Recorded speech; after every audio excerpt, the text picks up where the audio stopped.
Добро вечер. Вторник, 22 часот и 30 минути, вонредна политичка анализа на емисијата во Центар. Два настани во неделата ја растресоа јавноста во Република Македонија, едниот емотивно, вториот многу малку. Помина под радар.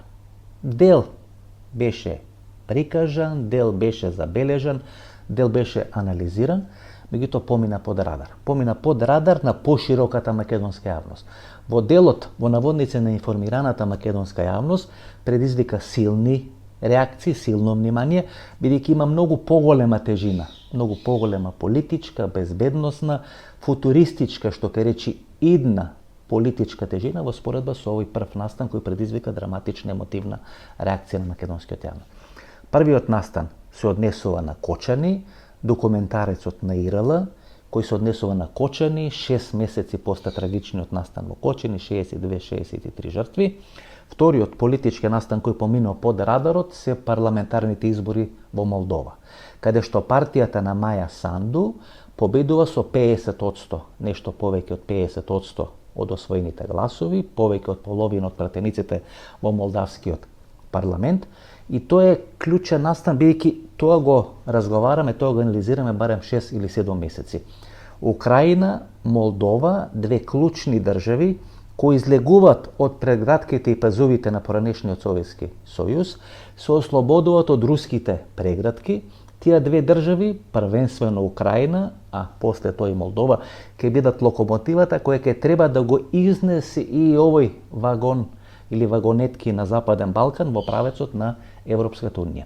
Во четврток ќе имаме дополнителна анализа, се надам дека четврток, може петок, има многу обврски, ако не е четврток, ако е петок, ќе имате разбирање за пржино 3, бидејќи ова што се случува со Кочани, документарецот НИРЛ има драматична тежина на политичките разврски во Република Македонија. Сега ќе се обидеме да објасниме што всушност се случува зад завесата. Не што е содржината. Содржината е страшна.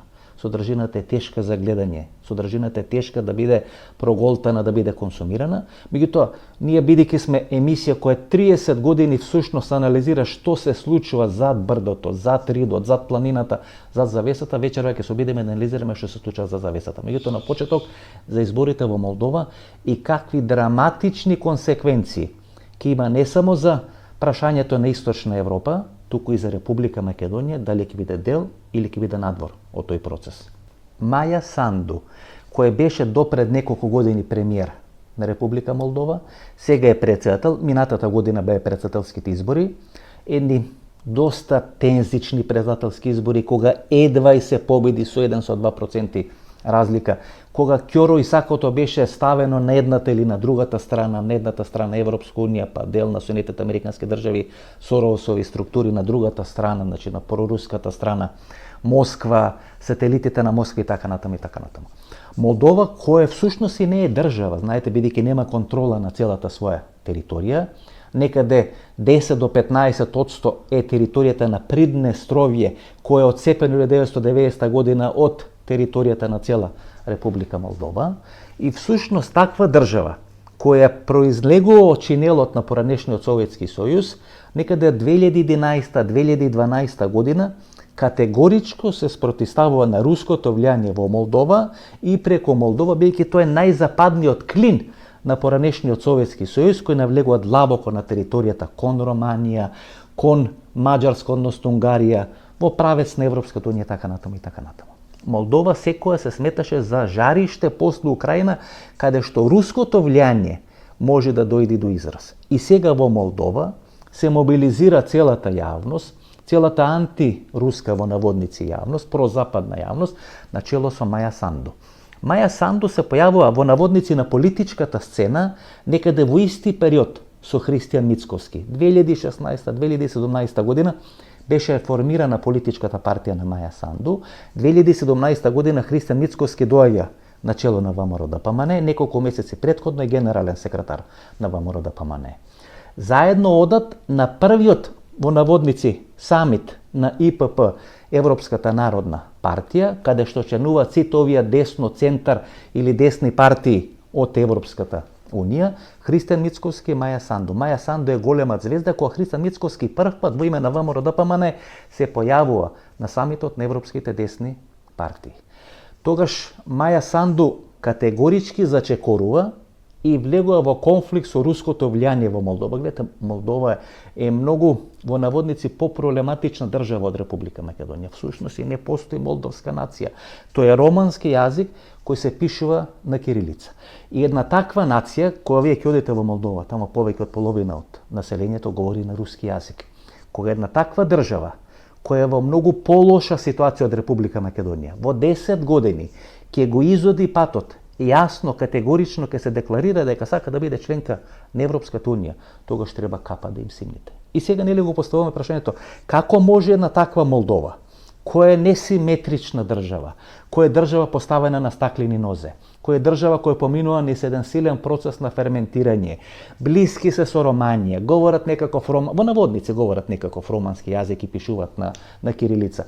Произлегуваат од Советскиот сојуз, со драматично руско влијание, повеќе од половина од населението пишува, чита, говори на руски јазик, без разлика што се чувствуваат молдовци.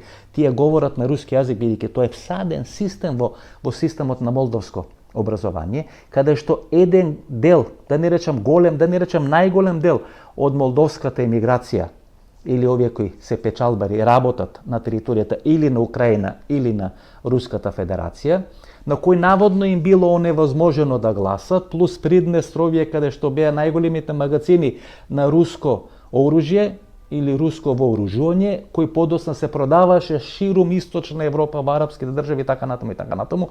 Александар Лебед, генералот Александар Лебед беше начело на војните сили кои беа стационирани во Молдова. Значи една таква држава вие излекувате од руски прегратки. И сега се прави еден пакет каде што ќе биде некоја нова Украина плюс минус 20% од територијата која нема да го контролира, значи некоја поделеност на источна и на западна Украина, ќе биде Молдова, ќе биде Црна Гора, ќе биде Албанија, никој не смета на Косово и на Босна и Херцеговина и ќе се решава ребусот во соседна Република Србија.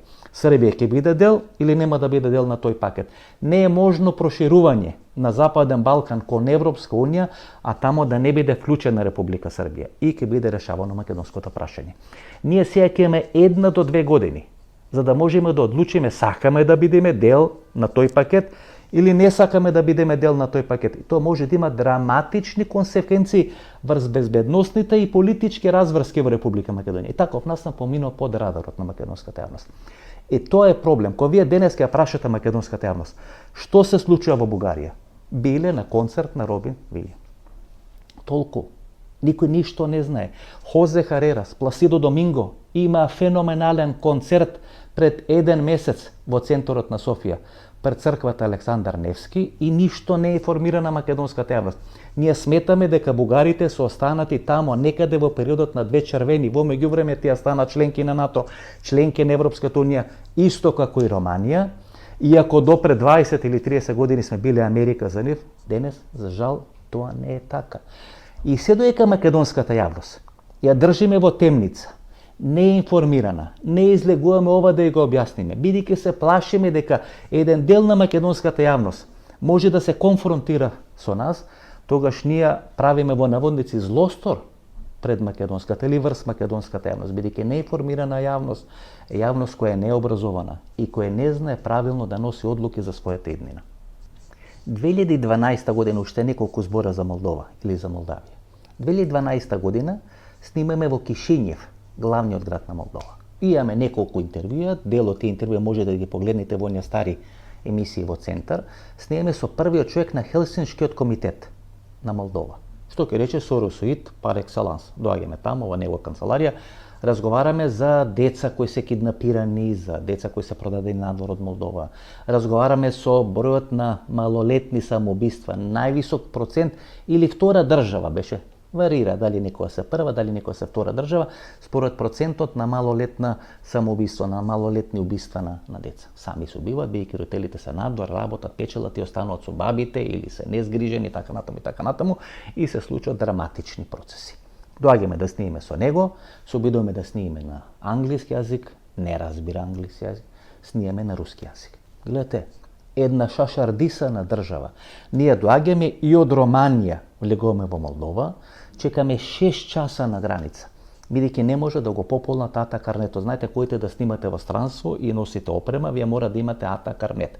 Остават одреден капар во Стопанската комора на Република Македонија, тие ви дават АТА карнет и со тој АТА карнет ја напуштате територијата на Република Македонија, значи преку Македонија, Бугарија, влегувате во Романија, од Романија во Молдова и кога се вратите назад по истата таа траса, треба да дојдете во Стопанската комора, потпишан, печатиран АТА карнетот, го доставувате и тие ви го враќаат капарот кој ви го ставате. Наплаќаат некоја провизија 200-300 евра и на тој начин функционира целиот тој систем. Значи една таква држава која не знае царината 6 сати да пополни обичен АТА карнет 2012 година, сега 2025 година е многу понапред од нас на патот кон Европската унија. Како човек тоа да не го разбери трагично, да не го разбери страобално, бидејќи тоа се процеси врз кои вие не можете да делувате, кои не можете ниту да ги забрзате, ниту да ги успорите и можете само да гледате како на некоја железничка станица покрај вас поминуваат возови, а за вас нема место во тие возови. 2008 година ние снимаме во Романија, влегуваме на Темишвар. 10 часа не знаат, не може да пополнат АТА карнет. Не молат да влезиме во Романија без да не биде пополнет АТА карнетот, велат влезите, нема проблем, може да излезите, воопшто не треба да пополниме никаков документ, бидејќи не знаат тоа да го направат. Денес таа Романија, посебно Темишвар, каде што е дојден од пред некоја година нов градоначалник, па тие се Европа за нас, Америка за нас. Па вие кога ќе погледнете низ автопатиштата во Македонија, какви романски возила од Темишвар, од Арат, од Брашов, од Букуреш проаѓаат, само застанете на некоја бензинска пумпа од Куманово доле до Гегелја, за да сватите колку светлосни години се тие пред нас, членки на НАТО, членки на Европската унија. И ние ништо не знаеме за Молдова. А сме нели полна уста имаме со македонски патриотизам.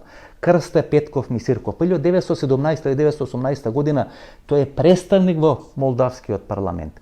Гласа против обединување на Молдова со Романија и го протеруват од Молдова за македонските работи. Некаде пред 10-15 години еден македонски магазин го прогласи Крсте Петков Мисирков за личност на векот, за македонец на векот, значи најзначајна лично последните 100 години во Република Македонија. И тие процеси ни проаѓаат. Никој не се замислува, никој не става прс на чело и разговараме тука за бенигни, за небитни работи во Република Македонија. Кој ќе биде советник во општина Радовиш, кој ќе добие некаков тендер од 100-200 евра, и така всушност ние правиме одредени пирамиди на политичката сцена и на крај тие пирамиди кои се Потемкинови села не можат ништо да ви испорачат добро ниту за државата, ниту за политичките партии кои ги предлагат или ги номинират, ниту пак за јавноста и граѓаните кои гласат на одредени избори. Ајде да дојме за Кочани, тоа е суштинската или централна тема на нашата вечерашна анализа. Кочани повеќе од 6 месеци помина, 62-63 жртви. Никогаш ниту сум снимал, ниту сум помислил да снимам со некои членови на семејствата на кои им загинаа жртви во Кочани, некои од преживеаните. Тоа е, според мене, според моето чувство за журнализам, како сериозен новинар во Македонија или било која друга земја во светот, треба да функционира. Да не игра на картата на емоции, на злоупотреба на емоции, на манипулација со одредени емоции. Сите во нашите кариери сме правели одредени работи, со кои можеби не сме најсрекни после 5, после 10, после 15 години, сите. Врвни новинари во Република Македонија, од покојниот Никола Младенов до Оливера Трајковска, значи една од колешките кои најмногу ги ценам во Република Македонија. Има работи со кои сме исклучително срекни и задоволни, има работи со кои не сме срекни што сме ги правиле. Ваква манипулација со емоции, како што беше во документарецот Мирала, не велам дека е лошо направен. Ја не велам дека не треба да биде направен. Бомба направи. Растур систем. Но таква злоупотреба на емоции. Гледате, документарец составен од 2 дела. Емотивен дел, 7-8 минути, жртви на овие настани трагични во дискотеката Пулс во Кочани. Семејства, членови на семејства раскажуваат, солзи ви доаѓаат, едва и можете тоа да го изгледате. И втор дел, кај што имате драматична манипулација. Гледате, кога вие правите за Кочани, тогаш мора да градирате 3 нивоа. Имате политичка одговорност, имате полициска одговорност и имате кривична одговорност. И тоа се занемарува и одеднаш се пласира одредена теза дека истрагата скрила одредени елементи од истрагата. Намерно, и ако не биле скриени тие елементи, тоа биле виновниците за тоа што се случи во Кочани. Значи една мета која се става. Значи нема министар за полиција, нема директор за јавна безбедност, нема агенција Рубикон, нема ВМРО, нема полиција, нема овие обезбедувања кои седат на влезовите во сите дискотеки и прават транге-франге со бело во сите ноќни клубови во Република Македонија, но еве сега се најдени жртви на истрагата која ги скрила доказите, а ако не ги скрила доказите, тогаш ќе бил расчистен случајот со Кочани, дискотеката Пулс во Кочани. И кога ќе влезете во еден таков процес на драматична играрија со емоциите, не само на семејствата, не само на жртвите или тие кои се спасиле од дискотеката во Кочани, туку со целата македонска јавност. Тоа знаете, човек си го поставува прашањето каде оди професијата журнализам и новинарство во Република Македонија. Значи имате политичка одговорност. Министар за внатрешни работи, премиер на влада. Имате полициска одговорност. Прв човек на униформирана полиција или прв човек на Бирото за јавна безбедност, прв човек на СВР Кочани, прв човек на СВР Штип, значи имате политичка одговорност. Имате кривична одговорност. Тие кои правеле криминал и со криминал дозволувале да функционира дискотеката Пулс во Кочани. И сега имате приказна, скриени се сторителите. Значи, ниту еден во синџирот на ова политичка, полициска, кривична одговорност се занемарува и се наоѓаат нови сторители на злосторството во Кочани на коим се става мета. Да, вработен во управата за јавни приходи е споменат, добивал поклони, јавувал кога доаѓа инспекција на управата за јавни приходи, но не кажал кога доаѓа полиција, не кажал ништо друго. И тој треба да биде на клоци избркан од управата за јавни приходи. И одеднаш се прави парабола, неговата сестра пред неколку месеци станува ВД председател или ВД председателка на Кривичниот суд во Република Македонија. Значи, ако таа не беше ВД председателка на Кривичниот суд, тогаш немаше да биде интересна информацијата која се објавува во македонската јавност. Тој е виновен бидејќи сестра му е ВД председателка на Кривично. Ако не била сестра му ВД председателка, тогаш не е виновен. Па тогаш таа информација која нели свиркачите ја доставуваат до ИРЛ, можела да биде доставена пред 4 месеци или пред 5 месеци. Таа тогаш не беше ВД председателка на Кривичниот суд. Значи, вие сте виновен ако сестрата ви е на функција, но не сте виновен ако сестрата не ви е на функција. Ајде да се обидам да објаснам како се прави манипулација со јавното мислење во Република Македонија. Ние имаме проблематични односи со Република Бугарија. Во еден историски, политички, секаков друг контекст. И кога вие ќе видите на што се должи конфликтот помеѓу Македонија и Бугарија, најпроблематичен во наводници е периодот 41-44 година. Бугарска окупација во Република Македонија. Да, имаше бугарска окупација во Република Македонија. И што ние најмногу им замераме на бугарите? Знаете, кога вие ќе се обидите како тесто да ја измесите таа бугарска окупација на Република Македонија, да ја персонализирате и така персонализирана да ја презентирате пред македонската јавност, тоа е убиството на 12 млади деца во селото Ваташа. Селото Ваташа во Кавадаречко. Значи 12 жртви. И ние за 12 жртви, бугарите им ставаме таков товар на вратот, апсолутно со право. И им замераме на бугарите. И окупација 41-44 година, и тоа што го правеа, зверствата што ги правеа врз македонскиот народ, така натаму и така натаму, и најмногу ги стигматизираме за 12 жртви во Ваташа. Тука имаме 63 жртви. Ако оваа влада води таква кампања со право кон Република Бугарија за 12 жртви на Ваташа, за тие 4 години што го правеле во Република Македонија, 41-44 година, тука имаме 63 жртви. Кој има политичка одговорност, полициска одговорност за тие 63 жртви? По 1, 2, 3, 4 години Панче Тошковски, Христо Ницкоски нема да можат со наведнати глави да поминат по македонските улици. Ако на рацете на овие бугарски окупатори, кои во еден дел били од територијата на Република Македонија, меѓутоа бугарски окупатори 41-44 е крвта на 12 деца од село Ваташа. Овде имаме 63 жртви. Панче Тошковски, министар за внатрешни работи, и Христо Ницкоски, премиер на македонската влада. Тој е стравичен товар. И некој сега се обидува тој стравичен товар, кој е на грбот на Панче Тошковски и на грбот на Христо Ницкоски, да го тргни и да направи манипулација со македонската јавност. Еве истрагата ги крие вистинските сторители. Кои се вистински сторители? Тој некој, немам други зборови, идиот, вработен во управата за јавни приходи, кој добивал некакви поклони од газда Деко, газдата на дискотеката Пулс во Кочани. И вие сега, вадејќи го чинелот на сите кои направија глупости, кои направија кривични дела, политичко злодело во Кочани, овој идиот кој го вади шинелот, тој да биде вистинскиот сторител. Се извинувам. Ама ако тоа помине во македонската јавност, тогаш може да ви прават што сакат.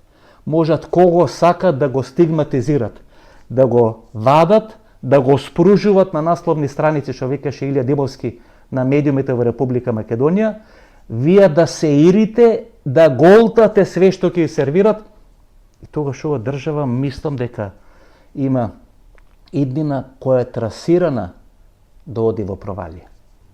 Судиката се вика Даниела Димовска, председателката на Кривичниот суд во Република Македонија. Случајно кај неа е случајот Пулс во Кочани. Таа треба да го суди случајот Пулс во Кочани. Или незиниот суд треба да го суди случајот Пулс Кочани. Можете ли да замислите каков притисок? Сега треба да се судат овие кои се газди, скриени сопственици на агенцијата Рубикон. Па имате изјава на Христо Ницкоски кој вели: најдете ми еден доказ каде што може член на некоја агенција за обезбедување која е замешана со прстите во медот во дискотеката Пулс во Кочани, да оближите го, најдете го дека имал контакт со мене, јас ќе се поднесам оставка. Гледате, во овој документарец немате изјава ни на Мицковски, немате изјава ни на Панче Тошковски, имате изјава на јавниот обвинител кој нема вработен во управата за јавни приходи кој е замешан. Одеднаш гледате управа за јавни приходи која трга пломбата бидејќи под блокада е работењето на ова дискотека. Тоа е неважно. Неважно кој од врвот на управата за јавни приходи, сигурно не е овој идиот кој е фатен да зима поклони од газда Деко, не ја има трнато блокадата за функционирање на таа дискотека. Значи некој од самиот врв на управата за јавни приходи и тоа се занемарува. Значи гледате, све се занемарува и се прави една таква манипулација со македонската јавност. Ајде, поставете си го вистинското прашање. Кој може да располага со такви безбедносни информации кои беа објавени во овој документарец? Луѓе кои имаат безбедносни сертификати од јавното обвинителство на Република Македонија и Министерството за внатрешни работи, дали организиран криминал за борба против компјутерска одредена криминалистика и така натаму и така натаму. Значи луѓе кои ги поминале сите безбедносни проверки, кои имаат безбедносни сертификати, дали во обвинителството, дали во Министерството за внатрешни работи, се во контакт со овие информации. Во една ваква жештена, политички и секаква друга емотивна човечка атмосфера поврзана со настаните во Кочани, која растурија македонската јавност, зарем вие мислите дека вработен без разлика на која позиција во Министерството за внатрешни работи или јавното обвинителство ке се дрзни на ИРЛ или на некој новинар ВРЛ да им даде или да им сервира одредени информации од таков формат, со таква тежина, од таков калибар? Тоа, ке ми извините, може да го направат само две личности во Република Македонија. Или министерот за внатрешни работи, или од јавниот обвинител на Република Македонија. Тие располагат со информации и тие би се дрзнале да дадат такви. Не велам дека тие ги дале, но само две личности од таков формат може тоа да го направат. го имате Панче Тошковски, значи една година ви правам политички анализи, гори Панче Тошковски, министер Воган и го имате Лјупчо Коцевски, јавниот обвинител. Јавна тајна е дека позицијата на Панче Тошковски не е стабилна во македонската власт. Гледате, имате две слични афери. Првата афера со првиот човек на Агенцијата за национална безбедност, сертификат, јазичен сертификат од Бугарија, Пловдив, има, нема. Гледате, две свети крави во наводници на македонското новинарство. Ги вада двете клучни афери. Случајно тие се платени со странски пари, што е помалку важно. И случајно тие се платени со македонски пари.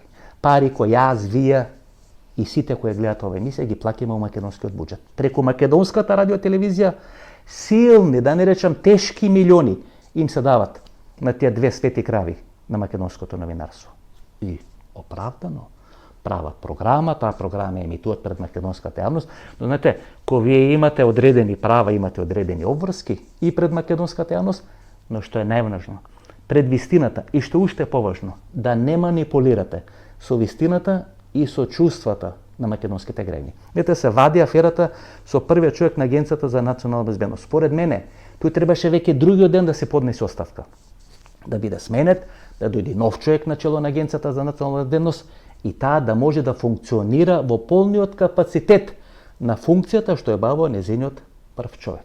И имате сега избор на прв човек или председател на Кривичниот суд во Република Македонија. Јавна тајна е дека некаде пред една година прострои во новинарските кулуари дека судика со потекло од Велес е најсериозен кандидат да биде прв човек или веде председател на Кривичниот суд на Република Македонија. Случајно Панче Тошковски со потекло од Велес, случајно неговиот кум Игор Јанушев, кој е генерален секретар на македонската влада, е со потекло од Велес и не се случува човек, судика со потекло од Велес да дојде на прв или начело на Кривичниот суд на Република Македонија.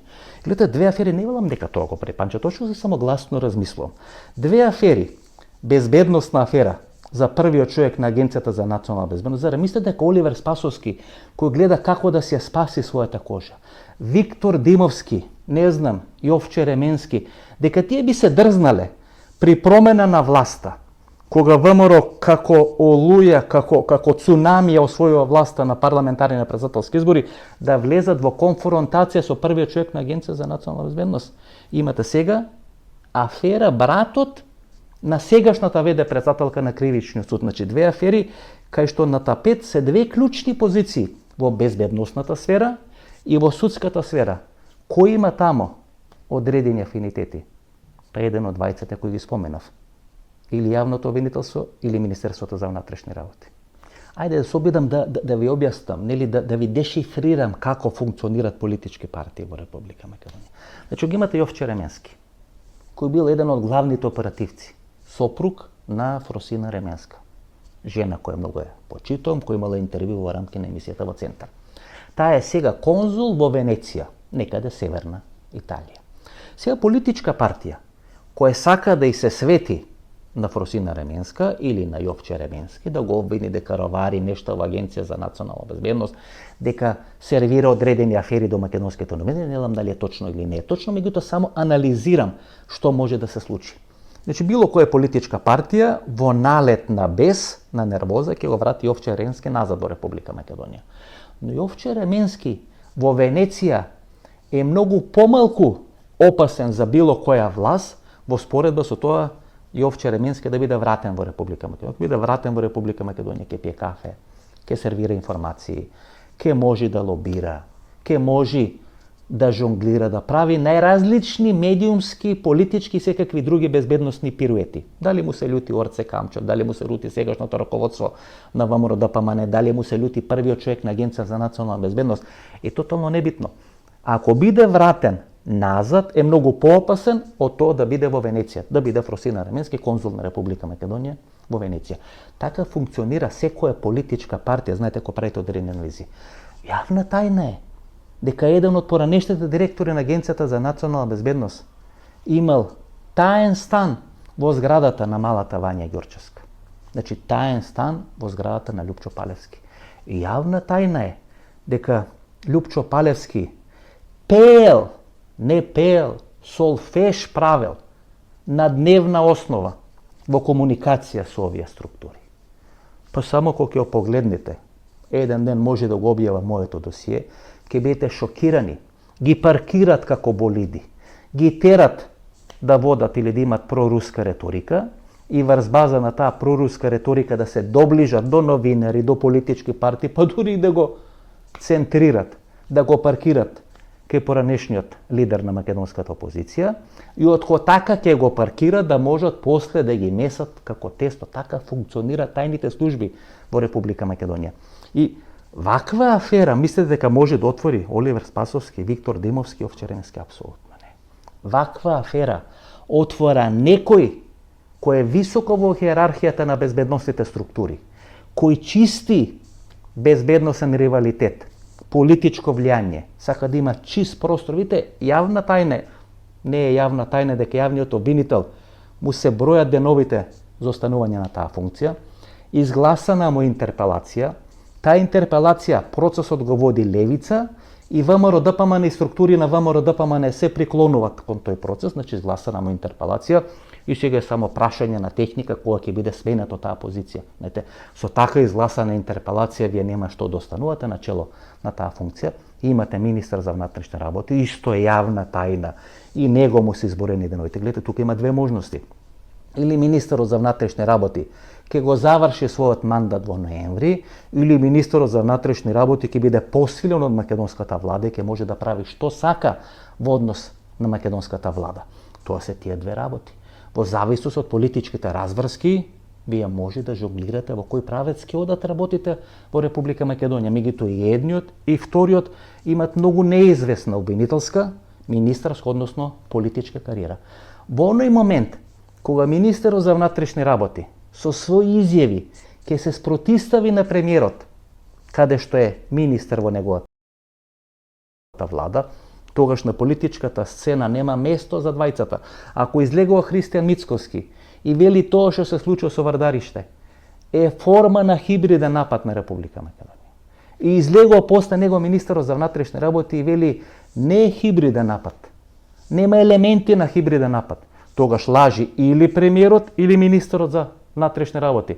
Но во таква ситуација, во една иста влада, нема место за Мицкоски, нема место за Панче Тошковски. Ако остани Панче Тошковски, тога значи дека Панче Тошковски е многу помоќен во структурите внатре во ВМРО, во структурите надвор од ВМРО, но во рамки на Република Македонија, но и во структурите на соседните држави кои се заинтересирани за состојбите во Република Македонија во однос на Христијан Мицкоски. Кој има таква ситуација, тогаш можеби во поидаков контекст треба да ја третираме или да ја анализираме изјавата на Александар Вучич, дадена некаде пред 30-40 дена, дека во Кочани станува збор за човечки фактор.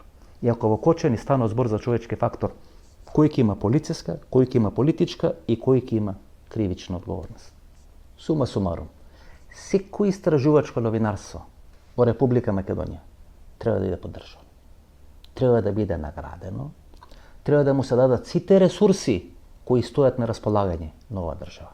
Тоа што е проблематично, да се манипулира со чувството на граѓаните и кога правите одредена симбиоза, истражувањето да го врзите со емоции и надградба да биде одредена политичка манипулација.